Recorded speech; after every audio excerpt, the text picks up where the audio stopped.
Hello and welcome to the show. We start this week's BeamNG Drive Canyon Rally with a Toyota, the Celica GT4. Now this, very much a rally car, so should be quite suited to this sort of a, well, of course, it isn't the most powerful vehicle, the fastest accelerating vehicle we have had. After all, the SBR4 hill climb was about 120 miles an hour by the time we got to that crest at turn 1. The Celica got a little bit bounced around on the landing, and well, that's a completely torn up front wheel. It is, yeah, not particularly conducive to driving the car anymore. Seen it quite a few times already in this series. If you're going sort of sideways after the crest at turn 1, you end up with the wheels across the grass. They can get caught and buckled up very, very easily. Now the suspension is pretty damn good on this vehicle, actually. Managing to survive is almost flat out across the bridge jump. Unfortunately, getting it slowed down for the next corner on this particular attempt did not quite go according to plan. It takes some sort of front bumper damage from the bridge jump, but yeah, suspension wise it's okay.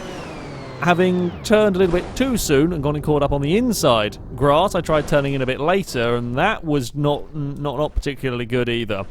might have left it a tad too late. I also love the viciousness at which the Toyota was flipped around and rolled in all of that as the lights go and tumble their way down the side of the canyon. As I said, plenty of speed could be taken over the bridge jump. You did have to watch out. Certainly not the first car we have seen burst into flames after the fuel tank got ruptured on that section. However, well, it's still drivable from that. A little too much understeer through the next corner that I wasn't quite expecting would see me into the barrier, and now we're not going to be able to recover the car. It's got itself stuck on the Armco. Now, this particular tunnel hairpin has proved troublesome for some vehicles in the past, with, yeah, a little bit too early a turn-in on that one. I thought I was going to overshoot the corner, so I was trying to sort of handbrake and get the car turned in, but in doing that, I clipped the inside. It's just mounds of dirt on the inside, rolled the Celica in true rally car style, though it is still good to go, although it was pulling quite badly to the right. In all honesty, it wasn't too bad to get this car down the course. It's got the suspension to deal with some of the nasty parts. This crest at turn 1 is, even with the best suspension in the world, you can still get things wrong. The speed that you are taking over there, but on the whole, the Celica was very, very manageable.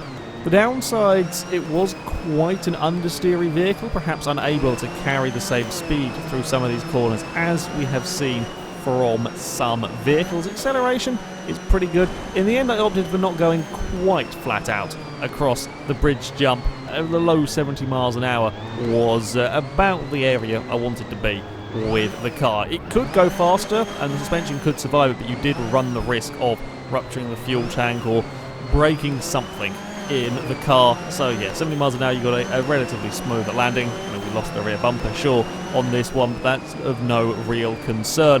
And none of the heavy landings sort of affected or broke suspension or wheels, etc. Getting the brakes right into the hairpins was a little bit difficult. It didn't have the greatest of brakes here, but again, certainly wasn't the worst either. Up to 113 miles an hour before we come into this fast section, and not quite being sure of the car, especially having had it struggle with understeer. Perhaps a little bit more cautious through here with the Celica as we come up towards the finish line. Now it's 98 miles an hour as we cross the finish for the Toyota. Yeah, certainly not a bad car going down here. Again, the damage you see, in fact the damage at the front and rear, was all from the landing of that bridge jump, and it is just purely visual damage that has gone on there. Nothing mechanical was affected by that. It looks quite bad. It looks awful, but nothing mechanical was affected in there. Up next, we have got something a little bit different. The DW Rock Bouncer.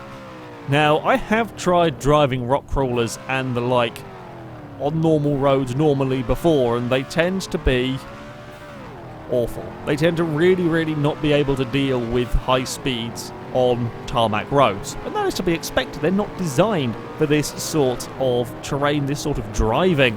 So I was curious to see how this particular one would fare. It is a little bit scary on the landing across turn 1, but it was controllable, and as we go through these turns as well, it wasn't too bad. It wasn't too ungainly through the corners while I'm trying to maintain decent speed through these turns. It's actually holding its own. Half decent acceleration as well in the vehicle. Of course, this part is where the rock bouncer can come undone. With such a huge amount of suspension travel, quite soft suspension, if you don't land it correctly, you can twist. I love how you can just see in the distance a wheel is bouncing around over there, soaring off. If you don't land it correctly, it is very easy to just catapult yourself off of the track. Now, we've seen often with the cars with the incredibly stiff suspension, very low suspension, bounce their way off the track if you get the landings wrong. This will fly its way off of the course. If you get it right, though, it is very good. If you get it nice, flat and level, yeah, it might bounce up again a little bit. We've got a little bit of a wheelie going on, but it actually does, of course, deal with these big jumps very well. Might not quite have got my braking so correct into the next corner. Again, many a vehicle has ended up in this in that little pond, having just not been able to get slowed down in time. Now, another difficulty with this vehicle rolling over in a very different manner, though, than what we have seen in the past. It wasn't so much clipping the apex of corners and whatnot. I love the way the rear wheel should ping off as well. But it was simply taking corners with too much speed and too much steering angle, too much input, and it will go over. Grip rolling, sort of. Again, the suspension being as soft as it is, as it's going around a corner, you're putting a lot of load on one side, it kind of compresses that side, and yeah, with a relatively high centre of mass, the vehicle will want to fall over, and this became more prevalent as I was fighting with the car. As I got a better hang of just sort of managing to drive a vehicle like this, the more I pushed it, the easier it was for me to find a way to roll over. And you saw there as it started to go, the way the suspension is reacting to trying to take this tighter a corner at these speeds. I managed to catch it that time around. You can see the articulation and the suspension as well. Very cool on these kind of vehicles. Unfortunately, while I caught it from rolling over initially, it didn't really matter, because in catching it I had to counter steer, and that basically drove me off of the course. And then I think all of the wheel axles were broken in that one. Yeah, the rock bouncer not going to be working. Certainly, though, an interesting contraption. This thing, a very different thing to drive. One of the things I expected to have problems with, I didn't quite have as many problems with it as I've seen from other rock crawlers and so on, is when you're trying to take, especially these faster corners, the car can kind of get a little bit unresponsive almost to your steering inputs as it's busy moving around and the weight transfer around on the suspension. That is not the case with this. It's actually not too bad to drive as a normal car, really, going down this course. Of course, the landing, you see again, big bounces, but if you've got it nice and straight, it's pointing in the right direction on that landing, it's not going to immediately fall off the course. After that initial bounce, it'll be completely settled, and you're fine to just boot it. You don't have to worry about speed across that jump in this. It is absolutely okay to be dealing with those heavy landings across the little dirt section. I got a little bit scary across that part on the exit. It's not the scariest of obstacles on this course, but things can still go wrong on that part. I was trying to minimise the steering input I had to do around that hairpin. Already seen it roll twice there, so was being a tad on the more cautious side, up to 100 miles an hour with the rock bouncer, but again, not going to be able to take that much speed through these fast corners. If I try to take the corners too tight, well, we know what's going to happen, so had to be a little bit on the careful side through this section. Again, though, decent acceleration out the other side. It's 87 miles an hour as we cross the finish line with this vehicle. Yeah, could have been a lot worse. Could have been a lot worse. Could have been a lot more difficult to drive, but fared remarkably well driving down the tarmac. And then as I was going to turn it round, well, seeing as there were rocks here, might as well show off what it was really designed to be doing. First and second gear on this are very much sort of crawler gears and fairly useless when it comes to normal driving, which is why you'll probably see me driving in third and fourth for most of that run. Yeah. Pleasantly surprised by this vehicle not really having too much in the way of issues. And finally, continuing the motorsport theme, we have got the ETK 6000 series, the rally spec version of this six-wheeled truck. It is ginormous, but still has a surprisingly large amount of go about it. I suspect a huge amount of power going on in this thing, because it is really not slow. It is as fast up to the top of the hill as the Celica. And this is in a ginormous truck.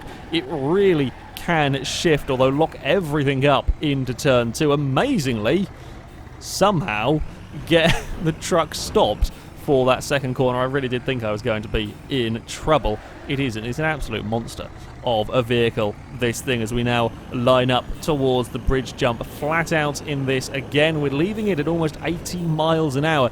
Little bit nose first into the terrain, and unfortunately, as it just gets bounced around, I can't quite gather it all up in time. We lose one of the rear wheels. It does land back onto what's left of its wheels. Unfortunately, it's pointing down the side of, well, a mountain. The brakes are fairly solid on this, but is not going to stop a very, very heavy truck plummeting down the side of the mountain there. So, yeah, I love how it lost all the wheels on one side, specifically. The other ones are fine, but the right side of the truck is, yeah, pretty ruined. As we leave the pond hairpin, I was trying to cut it a little bit too fine on the inside. Have come into trouble with that part before. You can get away with these higher ground clearance, more off-road suited vehicles. You can get away with running that inside line a little bit tighter, because they can run across the bumps slightly, but I ran far too much across the inside, and then it is quite vicious, and it will launch your vehicle onto its side. And again, there is no space for that kind of error. There is tiny margins for error around this course, a very narrow course in places, and yeah, you just can't recover the vehicle in time. Now, the stop into this second corner has caused many a problem for many a vehicle, and this was no exception. The rock bouncer that went before did have, you might have noticed, did have ABS on. I could not turn it off. The rules for this series, I've got to turn the assist off, but I could not turn the ABS off on that. So that was a little bit an advantage to that. With the rest of these vehicles, if you lock up, especially if you get the rear wheels locked up by accident and you can't get off the brake in time, you end up skating into the corners sideways. In this case, yeah, skates into turn 2 sideways, rolls, and then the Armco not quite up to the job of stopping a truck. I also love how in that it managed to bend the chassis at a 90-degree angle from the front to the back. Now, these bumps towards the final couple of corners were always likely to cause issues for a vehicle this large, this top-heavy. They've sent many a car bouncing their way into a tree or rolling over. Unsurprising then with this, that yeah, you get things wrong and it's going to get launched up onto its side. This, not normally the worst of the braking zones, but for the ETK 6000 here, I did have a few troubles getting it slowed down for this hairpin, and have managed to successfully get it wedged.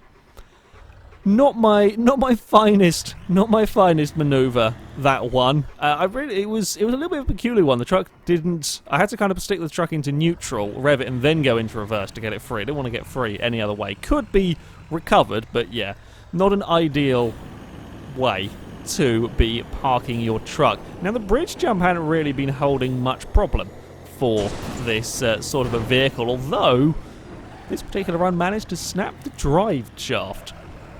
it wasn't a particular heavier landing than we were doing. I wasn't going any faster across the jump than I'd done in previous attempts. Just managed to clip it wrong, I guess, on the landing, bounced the truck around, and yeah, we lost a drive shaft, so that run was very much over. Again, into this second corner, struggling to get it stopped. Clip the barrier that tears off the right rear wheel, but still good. Amazingly, it was actually still handling very, very well through these corners, so I thought, well, bugger it. We're going to keep going as we come up towards the jump at 73 miles an hour as we leave the jump. Unfortunately, I don't know whether it's caused by the loss of the wheel or whether it's just the angle I took the jump at. As we landed, you can see the front right is completely buckled up into the wheel arch. So we've got very little in the way of steering, and of course that wheel locked means that we can't really get any speed going. So unfortunately couldn't complete the run, having lost a wheel at turn 2. The Armco up at that second corner has claimed many a bits of bodywork, and for the first time a wheel with this. It wasn't too bad, again, to drive this vehicle down here, though, because of the performance of the truck. Trying to make sure you got the braking points right was very, very important. But the suspension, more than a match for the nasty section. I mean, the actual vehicle itself is absolutely ginormous going through some of these corners, but it's still got enough handling. Now, I wasn't having issues with the turning circle on it. There's a lot of speed across the bridge jump this time out. Now, if any of my runs had broken the drive shaft, I would have expected that one, because that was a heavy landing on the front of the vehicle, but that was not the case.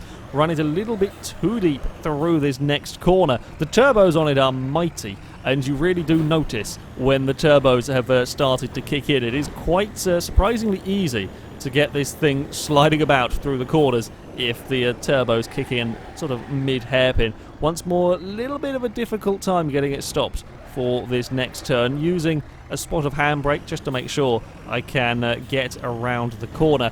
If for whatever reason that tunnel hairpin, the braking zone, was proving very, very difficult for this truck, as we now run towards the fast final couple of corners. 105 miles an hour in a 6-wheeled truck into this section, but we're not going to be able to carry that much speed through these turns. We simply don't have the grip, and I've got to be very aware of the bumps through here. Once we're out, though, it is flat out again up towards the finish line. It's 100 miles an hour. It's quicker than the Celica across the finish line there.